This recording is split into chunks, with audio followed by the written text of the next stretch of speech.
Bună dragi urmăritori! Bun venit pe canalul nostru!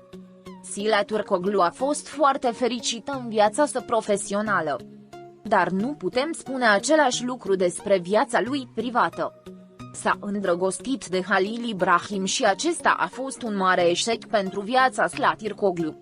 A suferit și s-a simțit disprețuit de persoana pe care o iubea.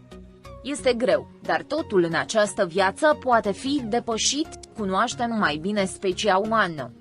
Noi dăm un alt sens inocenței, ne facem mai puternici, mai independenți. Sila Turcoglu a fost în vârful succesului și al fericirii în cariera sa. O carieră plină de realizări a fost o sursă de mândrie pentru el. Cu toate acestea, s-a confruntat cu o călătorie plină de ape tulburi în viața personală. Dragostea ei pentru Halil Ibrahim a devenit un punct de cotitură profund în viața ei.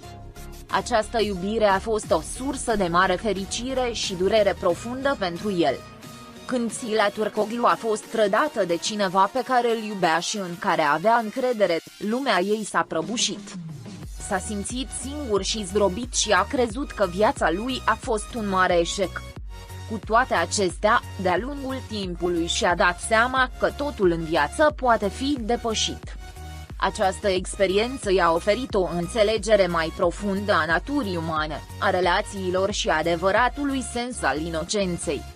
După ce a trecut printr-un proces dificil, a apărut ca o persoană mai puternică și mai independentă. Sila Turcoglu a transformat durerea pe care a simțit-o și a deschis o nouă pagină în viața lui. Acum mergea înainte, mai înțelept, mai puternic și mai încrezător. Călătoria interioară a lui s-a lăsat urme adânci în sufletul său. La început, s-a luptat cu durerea și dezamăgirea. Cu toate acestea, cu timpul, această durere a devenit o învățătură pentru el.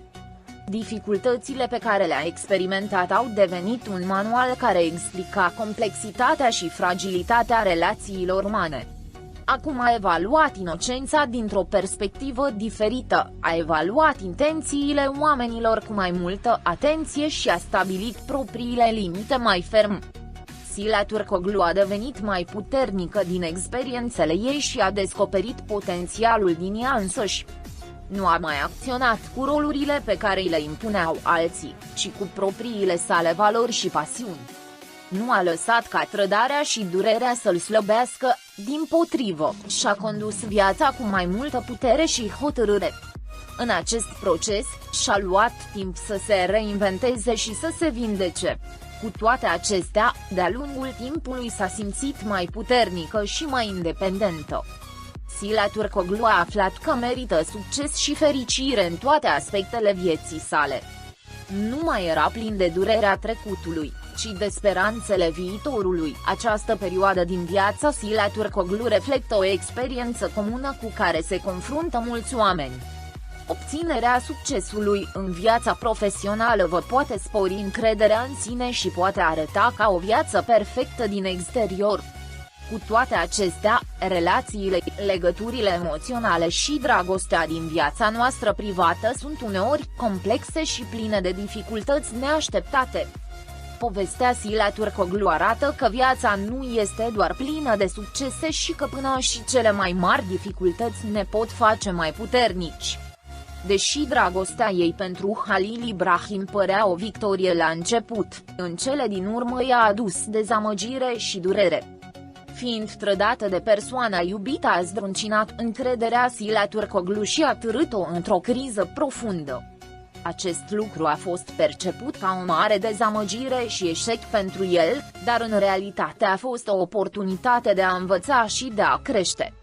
Înțelegerea complexității și fragilității relațiilor umane a modelat profund caracterul Sila Turcoglu. Printr-un proces dureros, și-a descoperit propria putere și independență. Acum merge înainte într-un mod mai înțelept și mai solid.